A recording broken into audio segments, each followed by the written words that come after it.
안녕하세요. 경제 읽어주는 남자 김광석입니다. 반갑습니다. 네, 안녕하세요. 좋습니다. 자, 지금 본격적으로 강의를 시작해 보도록 하겠습니다. 이렇게 질문을 먼저 드려볼게요. 보시는 이 그림처럼 여러분은 이 그림을 보면 어떤 것을 느낄 수 있습니까? 이 그림은 무엇을 뜻하는 걸까요? 혹시 생각나시는 것들이 있으면 말씀해 주셔도 좋습니다. 이 그림은 아, 지구 온도 변화를 보여주는 그런 그림입니다. 실제로 제가 이렇게 더 이코노미스트 표지를 매우 좋아하는데요. 그 표지에 이렇게 실렸었습니다. 지구 온도 변화처럼 여기 오른쪽 그래프처럼 지구의 다양한 그 온실가스가 이렇게 집중적으로 늘어나는 현상들 이런 걸 보면 지구 온난화라든가 여러 가지 환경 문제 이런 것들을 우리가 걱정하지 않을 수가 없는 것 같습니다. 실제 지구의 온도가 제가 나사 홈페이지에서 직접 캡처한 사진인데요. 이렇게 1980년대 이후로 특히나 뜨겁게 지구가 달궈지는 그런 모습인 것 같고요.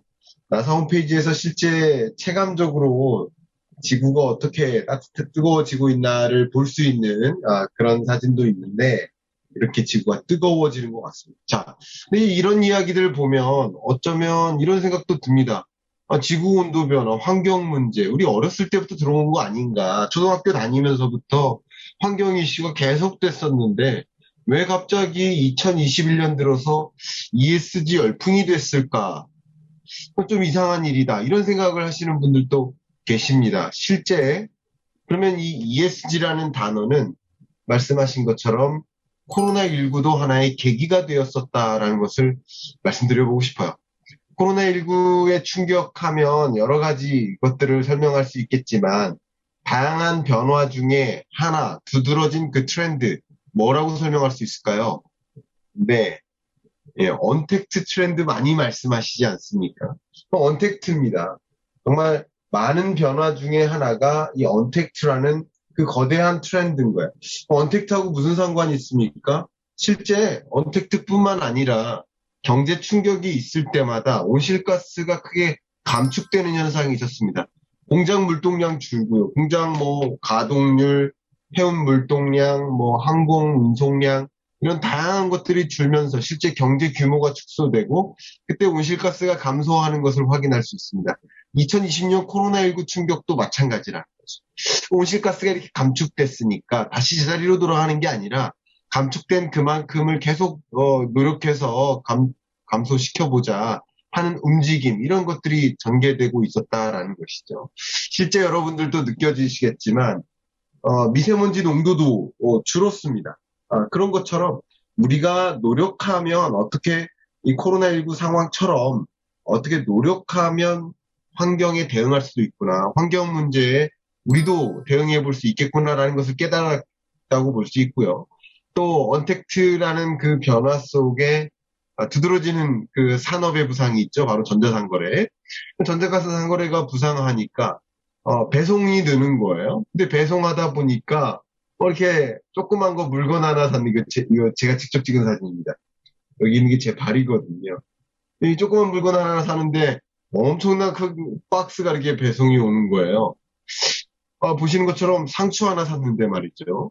양배추 하나 샀는데 이렇게 많은 포장재나 완충제나 냉각제 이런 것들이 같이 옵니다. 이런 것들을 보면서 코로나19의 충격으로 어떻게 보면 언택트 사회가 오면서 온실가스가 자연스럽게 줄기도 했는데 어떻게 보면 이 환경에 더 적극적인 대응이 필요하구나라는 필요성을 인식한 계기도 된 겁니다.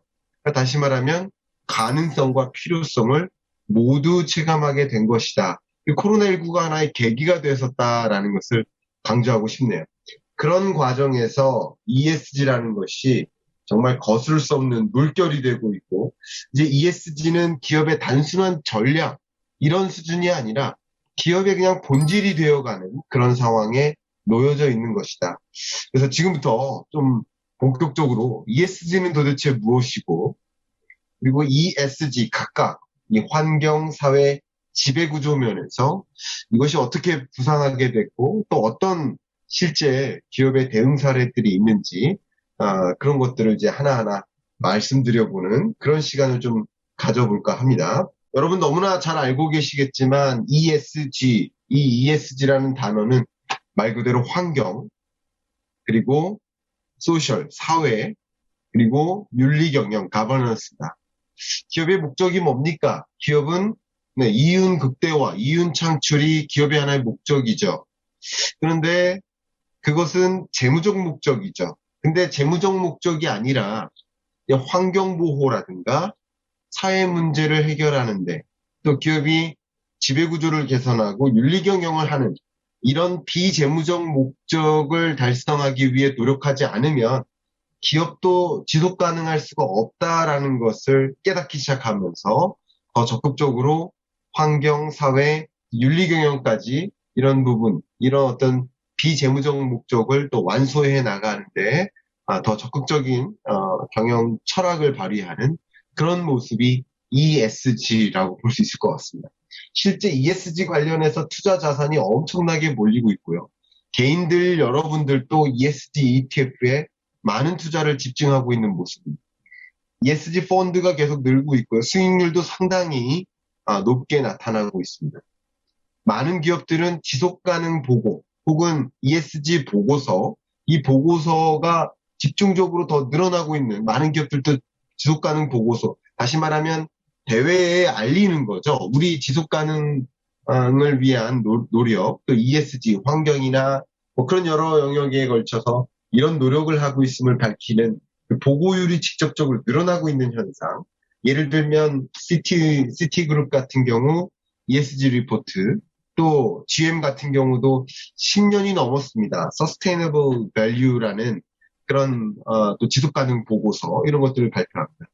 이 보고서에는 우리 기업이 이만큼 ESG 영역에 많은 노력을 하고 있다. ESG 영역에 많은 예산을 투입하고 있다.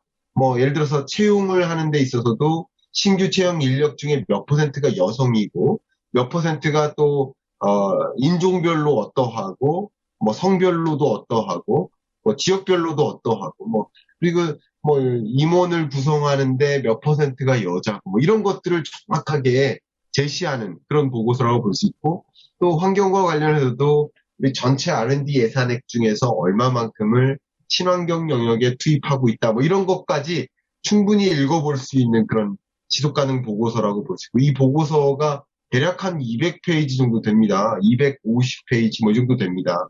그 보고서 안에 환경적인 또 사회 문제를 해결하는데 그리고 지배구조에서 어떻게 우리가 노력해 왔는지 그런 것들을 정확히 밝혀주는 그런 내용들이 담겨 있다 이렇게 볼 수 있습니다. 자, 그러면 지금부터 좀 본격적으로 환경, 사회, 지배구조 각각의 영역에서 실제 그런 것들이 왜 이렇게 부상했는지 부상 배경도 말씀드리고, 그리고 어떤 기업들이 실질적으로 각각의 면에서 구체적인 대응적인 그런 모범 사례를 남겼는지 그런 것들을 좀 말씀드려 보도록 하고요. 여러분들께서는 특히 기업에 소속되어 있는 임직원 여러분들이라면 그런 기업들의 사례들을 바탕으로 해서 우리는 어떤 식으로 또 대응을 하면 되겠구나. 우리는 어떤 식으로 또 ESG적인 노력을 하면 되겠구나. 뭐 이런 것들을 좀 생각해 보실 수 있는 기회가 되면 좋겠습니다. 자, 그러면 첫 번째 이 환경적인 영역 시작해 보도록 하겠습니다. 제가 얼마 전에 탄소 제로보다 더 확실한 비즈니스는 없다. 이런 말씀을 남긴 적이 있습니다. 많은 지역, 기업, 투자자들이 탄소 제로 레이스라는 글로벌 캠페인에 동참하고 있습니다. 우리나라의 지자체 중에서는 실제 탄소 제로 레이스에 가입한 게 서울시, 대구시, 춘천시 이렇게 되고요. 그럼 이런 지자체들이 계속 늘어나고 있고 기업도 늘어나고 있는데 탄소 제로 레이스에 동참하겠다고 선언한 이런 지자체들은 당장 실질적인 액션을 취해야 됩니다. 어떤 액션인지 이제 좀 이따 말씀드리도록 하고요. 정부 차원에서도 2050 탄소 중립을 이미 선언했죠. 이미 선언했습니다. 선언하고 탄소 중립을 이룰 수 있도록 하는 여러 정책적인 지원들을 발표를 해놓은 상태라고 볼 수 있겠습니다. 또 중요한 탄소 중립, 그뿐 아니라 환경 영역이 2021년 들어서, 제가 앞에도 계속 강조했지만 왜 2021년이냐, 이런 질문에 대해서 답변을 드리고 싶은데, 탄소 배출권 거래 제도가 3기가 이제 유상할당 비중이 10%가 단행되는 탄소 배출권 거래제가 21년부터 시작됩니다. 이거 굉장히 중요한 거거든요. 이걸 가볍게 한번 설명을 드려보면, A기업은요, 탄소 배출을 배출할 수 있는 양이, 허용되어 있는 양이 정해져 있습니다. B기업도 마찬가지. 근데 A기업은 감축을 했어요. 이만큼 감축을 했으니까, B기업은 초과 배출했으니까, 탄소 배출할 수 있는 권한을 더 사야 돼요. 누구로부터? 감축한 기업으로부터. 탄소 배출할 수 있는 권한을 사야 된다. 그것을 거래해야 됩니다. 근데 이미 유상할당 비중이 들어간 거고요. 탄소 배출권 거래제 3기에 돌입한 것입니다. 특히 2022년, 3년 정도 되면 탄소 저감을 노력하지 않은 기업들은 탄소 배출권을 사야만 하고, 근데 중요한 것은 이 탄소 배출권 거래 가격이 향후에 더 상승할 가능성이 높겠다. 유럽 같은 경우도 그렇고 우리나라도 그런 추세하에 있다. 그러면 기업들이 탄소 배출을 저감하기 위한 노력을 하지 않으면 그것 자체가 비용이 되기 때문에 비용적인 측면에서라도, 재무적인 측면에서라도 환경적인 영역을 대응하지 않으면 안 되는 상황에 놓여 있다라는 것을 강조하고 싶네요. 거기에 한 가지 또 더할 수 있는 게 바이드노믹스입니다. 여러분들이 제가 지금 퀴즈를 한번 낼 텐데요. 퀴즈를 내드리면 가장 먼저 댓글로서 참여해 주시는 분께 아마 유튜브에 댓글을 남기실 수 있는 거라고 제가 알고 있는데요. 답변을 먼저 하시는 분께 선물을 드릴까 합니다. 선물은 제 책이 되겠습니다. 자, 지금 보시는 이 국제기구, 국제협정들, 이것들의 공통점이 있어요. 뭐죠? 공통점은, 네, 힌트를 드리면 트럼프가 뭐 한 것, 그리고 공통점이 두 개인데 또 한 가지는 네, 바이든이 뭐 한 것입니다. 네, 아마 지금쯤이면 답변이 나오셨으리라 생각이 되는데 제가 유튜브 링크를 함께 보지는 못하고 있어서 아마 답변이 나오셨으리라 생각이 되는데, 예, 그것은 바로 파리 기후협약을 비롯한 이 모든 국제기구 협정들이 갖고 있는 공통점은 네, 트럼프가 탈퇴한 것이고 또 바이든이 다시 재가입한 것이라는 공통점이 있습니다. 자, 이 여러 국제기구 중에 특히 제가 파리 기후변화협약을 강조하고 싶어서 말씀드리는 겁니다. 이 파리 기후변화협약은요, 바이든이 당선되던 당일 행정명령에 사인을 해서 뭐라고 했습니까? 당일 파리 기후협약 재가입하겠다 선언한 그런 국제기구 협정이라고 볼 수 있겠습니다. 그런 면을 강조하고 싶었던 것. 뭘 말씀드린 겁니까? 그만큼 바이든은 이 친환경 산업에 엄청난 드라이브를 걸겠구나. 더군다나 바이든은 그냥 전체 국제기구와 또 이 세계 질서를 잡는 것에 굉장한 관심을 갖고 있어요. 그만큼 친환경 산업에 엄청난 글로벌 드라이브가 걸리겠구나. 이런 생각을 해볼 수가 있을 것 같아요. 실제 말이죠. 태양광 지붕을 800만 개 깔겠다. 태양광 패널 5억 개, 풍력 터빈 6만 개 설치하겠다. 전기차, 수소차 의무 판매 제도를 도입하겠다. 정부 차량 300만 대를 또 친환경차로 교체하겠다.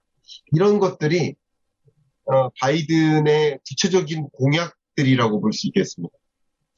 특히 전기차, 수소차 의무 판매 제도를 도입한다. 이것을 좀 강조해 보고 싶은데요. 예를 들어서 현대차가 미국에 차를 100대 수출할 거면 그 중에 15대는 친환경차의 비중을 맞춰야 된다라는 거예요. 15대 전기차 숫자를 못 팔았으면 100대 수출 못해 이런 거예요. 수출 쿼터 제죠. 굉장히 강력한 제도이고요. 정부 차량뿐만 아니라 스쿨버스도 50만 대 전기차로 교체하겠다. 이러한 것들을 내용을 디테일하게 들어보면 굉장히 강력하게 친환경 산업에 드라이브를 걸겠구나. 그럼 미국 경제뿐만 아니라 세계적으로 이런 친환경 산업에 상당한 드라이브가 걸릴 수 있겠구나. 이렇게 이해를 하시면 도움이 될 것 같습니다. 한 가지 더, 좀 추가 말씀을 드리자면, 왜 2021년에 ESG 붐이 불었느냐. 그 배경 중에 하나가 바로 파리 기후협약.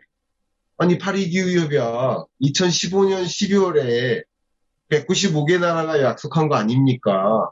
근데 왜 이제 와서 이게 ESG 열풍이 붑니까? 이런 질문 또 하실 수도 있는데, 사실 파리 기후협약의 구체적인 이행 계획 내용들을 보면요, 이러합니다.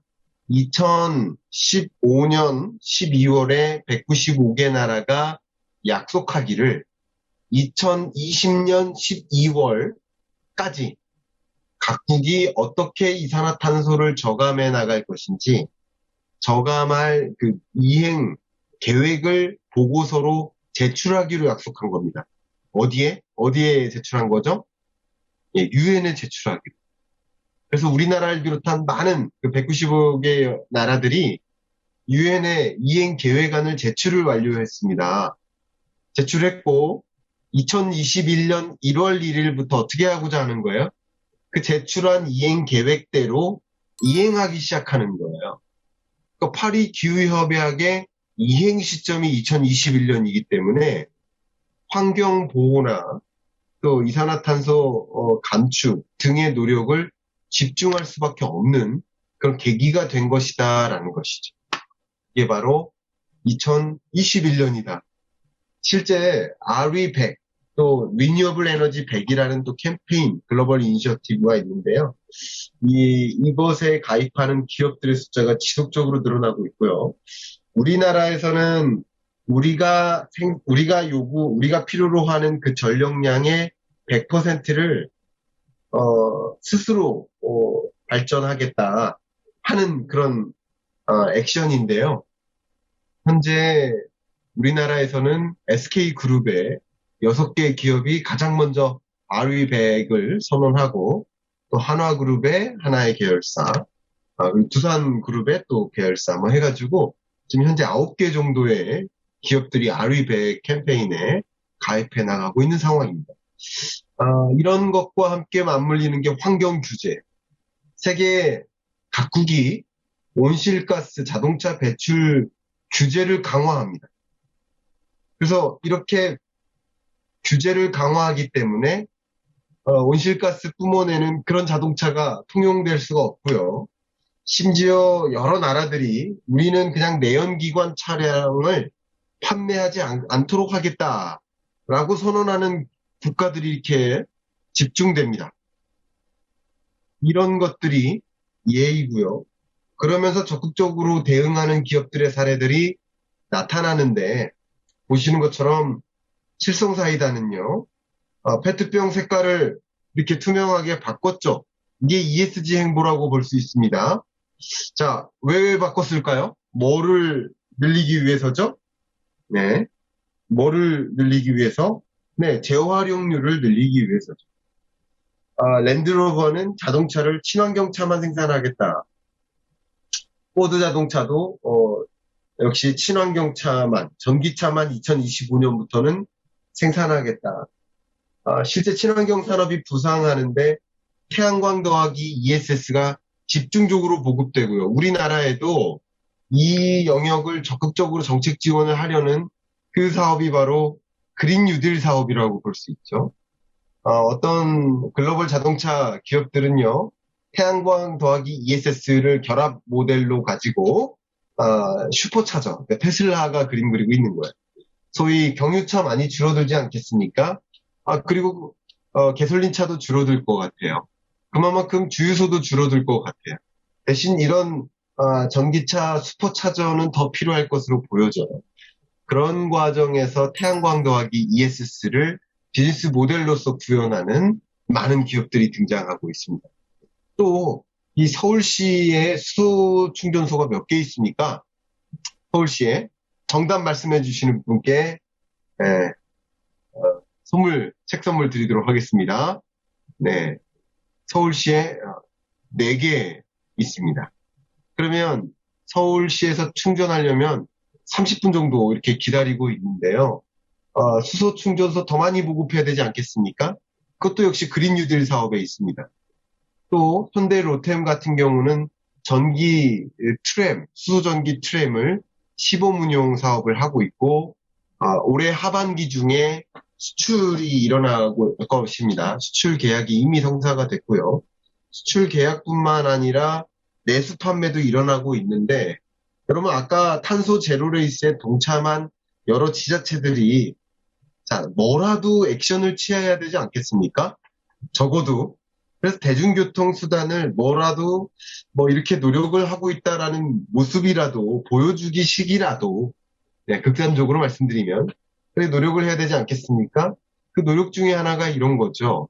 대중교통 수단을 수소전기 트램으로 교체하려는 노력. 이런 식으로 이런 수소전기 트램의 수요가 늘어날 가능성이 높아지고 있습니다. 이렇게 수소경제의 부상이 예견되고 있고요. 이런 친환경 산업이 부상하는 만큼 많은 기업들이 역시 친환경 산업의 대응을 통해서 여러 가지 이 ESG 기업임을 보여주고 있는데 그 대표적인 예를 몇 가지만 더 들어드리도록 하겠습니다. 마스터카드는요, 여러분이 지금 당장 얼만큼 소비하고 있는지를 파악하고도 있지만 그 소비 지출을 할 때마다 여러분의 탄소 배출, 그러니까 소비자의 탄소 배출액을 실시간으로 알려줍니다. 탄소 계산기라는 어플리케이션을 통해서 알려주죠. 그래서 음료수 한 잔 샀어요. 그러면 이거 살 때마다 이산화탄소를 얼마 배출했습니다라는 것을 실시간으로 알려줘요. 그뿐 아니라 여러분이 스스로 탄소 중립, 탄소를 배출한 만큼 탄소를 흡수하기 위한 노력을 같이 할 수 있도록 플랜트리스, 이 뭐냐면 나무 심기라는 캠페인에 기부하거나 동참할 수 있도록 안내를 해줍니다. 그래서 여러분이 오늘은 하루 동안 탄소 배출을 이만큼 했는데 나무 심기에 뭐 5원, 10원, 뭐 100원, 만원 이렇게 기부함으로써 또 탄소 배출을 또 0으로 만드는 탄소 중립을 만들 수 있도록 도와주죠. 친환경 산업에 친환경적인 대응을 할 수 있도록 소비자에게 안내해주고요. 실제 미국이나 유럽 같은 경우는 이 환경에 대한 의식 수준이 굉장히 높기 때문에 이런 것들이 오히려 소비자에게 상당한 기회를 또 주기도 합니다. 데절트 3구 같은 경우는 클린 캠페인으로서 다시 한번 사용 가능한 리유저블 컵을 촉진하고 있는 SNS상에서 그런 모습을 보이고 있고요. 두산중공업 같은 경우는 폐 플라스틱을 이용해서 수소를 생성하는 그런 공정을 도입해서 이런 공정을 더 확대하기 위한 움직임을 하고 있습니다. NH농협은행 같은 경우는요, 어떤 노력을 하고 있냐면 탄소 포인트 제도라는 게 있습니다. 여러분 한국환경공단에 가시면 홈페이지 들어가시면 전기나 상수도나 도시가스 사용량을 등록하고 또 그것을 절약할 때마다 탄소 포인트가 쌓이는 그런 국가적인 실천 프로그램이 있는데 탄소 포인트제에 가입하는 소비자의 경우 NH농협은행에서 신용대출 금리를 0.2%포인트, 0.1%포인트 하향 조정해주는 그런 서비스를 제공하고 있습니다. 이런 것도 친환경적인 대응으로서 대표적인 ESG적인 노력이라고 우리가 평가해 볼 수 있을 것 같습니다. 자, 이제 시간이 대략 한 13분 정도 남았는데요. 13분 동안에는 조금 더 빠른 속도로 사회 문제, 또 지배구조 문제, 어떻게 기업들이 대응하는지를 중심으로 설명을 드려보고자 합니다. 사회 문제를 외면하면 소비자가 외면한다라는 캐치프레이즈를 여러분께 던져드리고 싶습니다. 사회 문제로서 크게 부상한 것 중에 하나가 고령화 문제 아닙니까? 실제 우리나라는 그 어떤 나라보다 고령화가 빠른 속도로 진전되고 있습니다. 그러니까 고령화라는 것이 굉장히 중요한 사회 문제가 되고 있습니다. 근데 고령화가 왜 사회 문제입니까? 그 고령자가 많아지고 있는데 그 고령자가 빈곤하기 때문에 특히 문제가 될 수 있어요. 우리나라의 노인 빈곤율이 이렇게 높다라는 사실을 아십니까? 우리나라 OECD 회원국 중에 가장 높아요. 노인 빈곤 문제가 계속되는데 계속해서 저출산 문제가 이어지고 그리고 역시 전체 인구에서 노인 인구는 많아지는데 분모에 해당되는 생산 가능 인구는 줄어드는 이런 현상. 그러니까 저출산 고령화 문제가 굉장히 중요한 우리나라의 사회 문제로 등장합니다. 그런 과정에서 결국 기업들은 어떤 역할을 할 수 있을까? 저출산 문제를 극복할 수 있도록 하는 여성에게 가정 양립을 해줄 수 있는 근로 조건을 제공하는 것이 기업의 중요한 사회 문제로 부상합니다. 실제 1인당 GDP가 높은 국가일수록 여성의 재택근무 비중이 높습니다. 그러니까 여성의 재택근무가 마련이 된 여성의 재택근무가 원활하게 제공될 수 있는 그런 국가들의 경우에 여성의 경제활동 참여가 많고 그것이 오히려 경제활동 참여를 통해서 1인당 GDP가 높아지는 그런 모습들, 선진화된 모습을 확인할 수 있는데 특히 그뿐 아니라 직장 내 성평등이라든가 성차별 문제, 왜 똑같이 일하고 보수는 다른가 이런 실제 여성들은 그 성평등 문제에 대해서 심각하게 생각을 많이 하고 계시거든요. 이런 성평등이나 성차별 이런 문제를 완화하고 여성이 유연하게 근무할 수 있도록 일과 가정을 양립할 수 있도록 그럼으로써 저출산 문제를 극복할 수 있도록 하는 환경, 그 밖에 성차별 문제 이런 것들도 괴롭힘, 성희롱 이런 문제를 적극적으로 대응하는 것 이것도 굉장히 중요한 사회 문제로서 부상하고 있다. 이런 것들이 어떻게 대응하는지를 기업들의 사례를 들어봐야 되겠다. 그중에서 시간 관계상 고령화 문제에 어떻게 대응하는지를 몇 개 기업들의 사례를 보여드릴까 합니다. 독일의 카이저라는 마트 회사예요. 이 마트 회사에 고령자 프렌들리한 그런 유통 환경을 만들기 위해서 노력하고 있는데요. 여기 보시면 카트에 뭐가 달려 있습니까? 손잡이에? 네, 돋보기가 달려 있습니다. 자, 퀴즈 나갑니다. 이게 고령자용 카트, 일반인용 카트라고 볼 수 있는데, 고령자용 카트에 앞에 보셨던 돋보기가 있고, 여기엔 의자가 달려 있습니다. 여기에 달려 있는 이것은 무엇을 보여주는 것일까요? 한번, 채팅창에 답변을 통해서, 확인을, 제가 나중에 하도록 하겠습니다. 여기에는 무엇을, 꼽아 놓는 곳일까요? 네.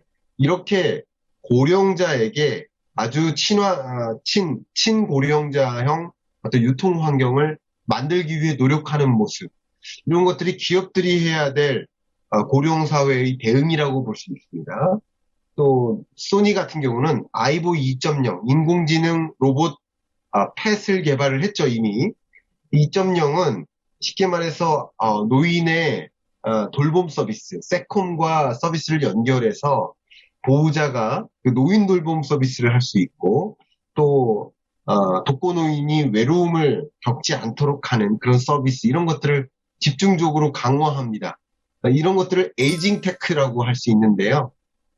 에이징 테크놀로지 관점에서의 대응들도 굉장히 뚜렷하게 늘어나고 있습니다. 이런 것들도 이 사회적인 문제를 해결하기 위한 고령화 문제를 해결하기 위한 대응이라고 볼 수 있죠. 유한 킴벌리의 사례를 또 들어드리고 싶은데요. 유한 킴벌리는 시니어와의 시너지 이런 것을 주장을 했는데요.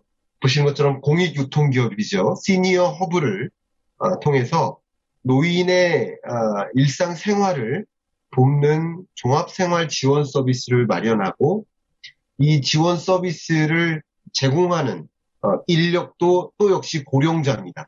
그러니까 고령자의 고용 문제를 해결하고 고용된 인력들, 고령자 인력들이 또 거동이 불편하거나 생활 지원 서비스를 받아야 하는 그런 계층에게 서비스를 제공하는 사회 문제를 해결함과 동시에 비즈니스 기회를 만들어가는 그런 모습들이 실제 구현되는 것들, 이런 것들이 사회 문제 해결이라는 ESG적인 노력이라고 볼 수 있겠습니다.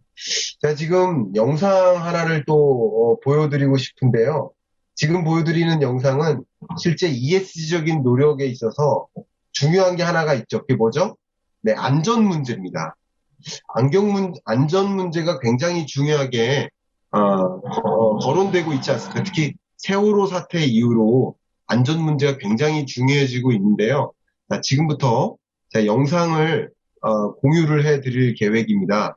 그래서 영상을 한번 보시고 LG 화학은 어떻게 안전 문제에 특히 메타버스 가상증강현실 기술을 이용해서 그것들을 가능하게 했는지 같이 영상을 시청하도록 하겠습니다.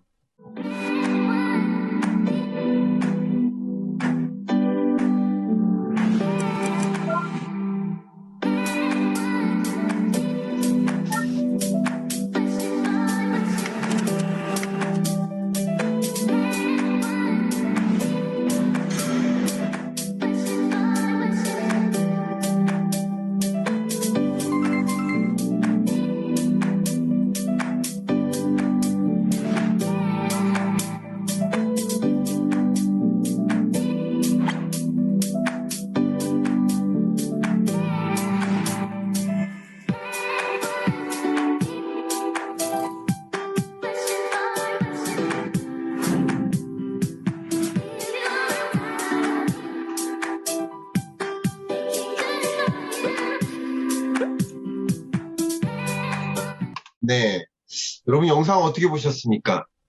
안전 문제가 강화되고 있지만 많은 기업들은 사실 아직까지 그냥 안전교육 이수했습니다. 그냥 허위로 체크하는 그런 기업들도 아직도 존재합니다. 근데 안전교육 따로, 실제 현장 따로인 경우가 많아. 안전 문제가 굉장히 중요하게 부상하고 있죠. 쿠팡 같은 경우는 안전 문제를 소홀히 했기 때문에 지금 불매운동이 한참 벌어지고도 있습니다. 네, 지금 보신 것처럼 안전 교육을 또 현장을 체험하듯이 안전 교육 따로 현장 따로가 아니라 교육을 받고 있지만 현장을 다녀온 것과 같은 충분한 현장감 있는 체험을 할 수 있도록 환경을 마련해준 그렇게 교육을 하기 위해서 LG 화학이 판타웍스라는 이 가상증강현실 안전교육 컨텐츠를 제공하는 이 기업에게 발주를 해서 교육 컨텐츠를 도입한 사례라고 볼 수 있고, 제가 판타웍스 대표님하고 관계가 있어서 이 영상을 여러분께 보여드릴 수 있게 되어서 아마 보실 수 있는 것 같습니다. 좋은 것 같습니다. 그 밖에도 SK그룹의 모 계열사, 제가 이거는 아직 런칭된 게 아니기 때문에 운만 떼드리면 은둔형 외톨이 이런 문제가 또 사회 문제가 부상하지 않습니까? 그런 문제를 해결하기 위해서 메타버스 기술을 이용해서 외로움을 극복할 수 있도록 그런 환경을 만들기 위한 그런 서비스를 구현하기 위해 준비하고 있습니다. 이 부분도 생각해 주십시오. 시간이 얼마 없지만 지배구조 문제도 굉장히 중요함을 강조하고 마무리를 해드릴까 합니다. 아마 여러분들 이 대한항공의 땅콩 회항 사건 다 기억하실 거라고 생각이 됩니다. 그렇죠? 남양유업의 갑질 사건 기억하실 거라고 생각이 됩니다. 그것은 남양유업의 매출이나 시가총액을 엄청나게 떨어뜨렸고 경쟁사에겐 오히려 기회가 된 계기도 됩니다. 코로나에 좋다라고 이렇게 홍보를 했던 것도 오너 리스크를 만들었고, 실제 오너 리스크가 얼마나 심각한지 우리 다 알고 계실 거라고 생각이 됩니다. 지배구조를 윤리경영화, 탄실이 해야 되는 그런 상황에 놓여 있는데요. 지배구조 굉장히 중요하고요. 결국 지배구조를 개선함으로써 환경적인 대응, 사회 문제 해결을 위해서 또 노력할 수 있는 그 근거가 될 수 있겠죠. 지배구조 문제를 개선하지 못한 그 대표적인 사례가 리만 브러더스 사태죠. 리만 브러더스의 당시 CEO가 사회 이사들의 어떤 뭐라고 해야 되나요? 조언 같은 거 그런 것들을 그냥 완전히 무시하고 소위 자기의 의견을 그냥 고개를 숙여서 따를 수 있게 만드는 그런 이사회를 구현시켜서 실제 그들의 어떤 경고를 듣지도 않고 독단적인 경영 활동을 하면서 결국 위기에 처하게 된 사례가 있죠. 우리나라에서 대표적으로 지배구조 개선을 위한 노력들 중에 가장 많이 거론되는 예가 풀무원입니다. 남승우 대표님은 33년간의 오너 경영을 마감하고 당시 1호 사원이었죠. 이효율 대표를 경영권을 이임하는 이런 것들이 가장 대표적인 지배구조 개선의 예고요. 풀무원은 실제 ESG 최우수 기업으로서 4년 연속 A+ 등급을 유지하고 있습니다. 지배구조 A+ 평가를 받고 있습니다. 그뿐 아니라 이 용기에 플라스틱 용기에 탄산칼슘으로 30%를 배치함으로써 친환경적인 접근도 많이 하고 있고요. 사회적 책임 실천 헌장을 보면 정말 적극적으로 사회 문제나 환경 문제에 대응하기 위한 행보도 하고 있음을 확인할 수가 있겠습니다. 시간 관계상 이 정도로 짧게만 말씀드리겠습니다. ESG 경영은 기업의 본질이다라는 걸 말씀드리고 싶어요. 파타고니아 사례를 여러분 너무나 잘 알고 계시지만 경영 철학 자체가 reduce, 원자재나 어떤 여러 가지 물질을 줄여보자, repair, 고쳐 입자, reuse, 다시 사용하자, recycle, 재활용하자, reimagine, 아예 다시 생각하자 이런 거죠. 친환경적으로 완전히 대체하자. 우리 옷 사주세요 마케팅 어필하는 것이 아니라 Don't buy this jacket. 필요 없다면 이 재킷도 사지 마세요. 이런 광고 문구가 이 기업의 경영 철학을 많이 대변해 주는 것 같아요. 기업 경영의 본질이라는 거죠. 왜냐하면 기업은 지속 가능해야 되기 때문에 환경도 지속 가능해야 된다. 근데 ESG 기업이라고 해서 ESG를 외치지 않는 모습도 두드러집니다. 유니레버가 가장 대표적인 예고요. 유럽에 있는 많은 선진국의 기업들은 이미 ESG 팀, CSR 팀을 없애기까지 합니다. 아니 이게 어떻게 ESG 팀, CSR 팀이 해야 될 일이냐. 이것은 전사적으로 해야 될 일이다. 마케팅 부서, 생산 부서, 재무 부서, 인사 부서 전사적으로 해야 될 일이기 때문에 그 해당 영역을 담당하는 팀은 있을 수가 없다. 그래서 ESG 팀 자체를 아예 없애고까지 있는 모습입니다. 그린워싱이라는 단어가 있죠. 그러니까 굴뚝에 먼지는 풀풀 뿜어내면서 굴뚝에 벽 색깔만 녹색으로 칠하는 모습, 그러니까 보여주기식 행보, 이런 모습들도 많이 지탄을 받는 모습입니다. 저는 사실 그런 식으로 생각하진 않고요. 우리가 당장 영어 실력을 늘릴 수는 없지만 영어 성적이라도 높여야 취업도 하고 우리 꿈을 펼칠 수 있지 않겠습니까? 저는 사실 어떤 생각까지 하냐면 그린워싱도 하나의 ESG 행보를 위한 노력에 해당된다. 저는 그런 생각을 많이 합니다. 그래서 ESG 행보로서 첫 단추는 그래도 이렇게 친환경적인 접근 하나하나 하고 평가라도 잘 받기 위해서 노력하고 그런 것들이 하나의 초기 모델, 단계가 아닌가 그런 생각을 해봐요. 그린워싱 그 자체를 너무 지적하고 싶지만은 않은 상황이라고 볼 수 있겠습니다. 저는 이렇게 강조하고 싶습니다. 파도를 타셔야 된다. 코로나19의 충격도 엄청난 파도였고요. 또 그 이후에 벌어지는 장기 침체, 이것도 중요한 파도일지 모르겠지만 더 큰 파도는 기후변화라는 파도입니다. 이런 거대한 파도를 우리는 어떻게 이겨낼 수 있습니까? 사실 저도 서핑 교육받으면서 느꼈는데요. 거대한 파도가 불 때 서핑을 할 줄 모르는 사람은 그 파도가 두렵기만 합니다. 근데 거대한 파도가 일 때 서핑을 잘하는 사람은 그 파도에 엄청나게 이 흥미진진함을 느낀다고 합니다.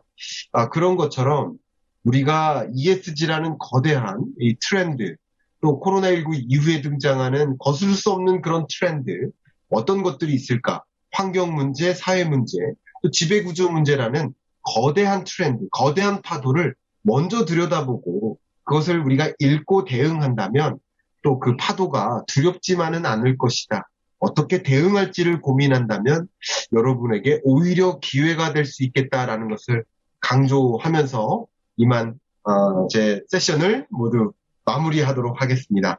감사합니다.